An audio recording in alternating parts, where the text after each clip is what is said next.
Prince Robertson is an individual that will always, in some form or fashion, stand out, because I think that God has his hand on Prince. You know, God has his hand on him. Prince does a lot of everything because he has that Harlem spirit within him. I got the Harlem, Renaissance type of spirit. I'm gonna work in a community, to be a blessing to others. Definitely in the arts, as it relates to singing and theater. First and foremost, I'm always gonna, within my own personal spiritual journey, I'm Christ-fearing and definitely a provider for my family. Volunteer with NAACP, assist students the best way that I can. I'm always busy. Prince is always busy. Come from humble beginnings. Stated earlier, born and raised in Harlem until early teenager, then moved to Saginaw, Michigan. Hard-headed, stubborn, but at the same time learned from his mistakes.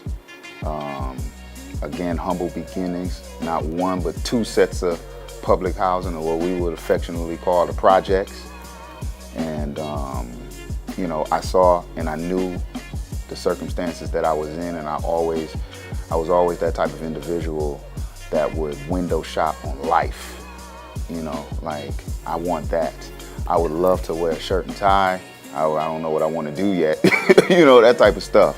So I just always aim high. I was the kid that was like, I would always say, I'm gonna do this, I'm gonna do that, and have people within my circle at whatever, part of my life, maybe even laugh at me or don't think twice about it, but I always had that goal of just being successful. I remember connecting with a lot of successful black men in my lifetime and just having those small, very small conversations, but those were motivational nuggets. My mentor, Dina Pledges, said he woke up at 4 a.m. every morning and he prayed, and that's how he started his day. And I was like, man, 4 o'clock? Like, I'm just not going to sleep at like 1. You see what I'm saying?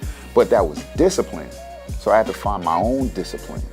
My discipline was to stay busy and doing the most positive things that I can do.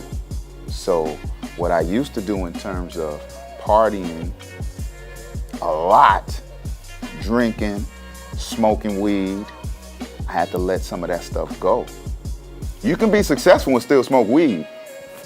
Candid conversation, you know what I'm saying? You can still be successful and have you a drink or two, but for me personally, as that individual, that you have to find your own discipline. So that was part of my discipline. So I had to let go of a lot of that type of stuff to be disciplined to continue to do better. And I'm still disciplining myself because I'm not perfect. None of us are perfect.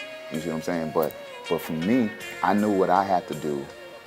I make sure that when I am busy, I'm doing something that I enjoy. My work is what I enjoy. My volunteer work is what I enjoy. Giving back is what I enjoy. And now I've incorporated my family into it, like theater. Theater is a de-stressor for me. It relieves a lot of stress, however, it's fun. But now I have my children involved in theater. So I'm killing 2 birds with 1 stone because I'm spending time with my children and I'm de-stressing myself. You see what I'm saying? But I'm always busy. But it all goes along the lines of discipline.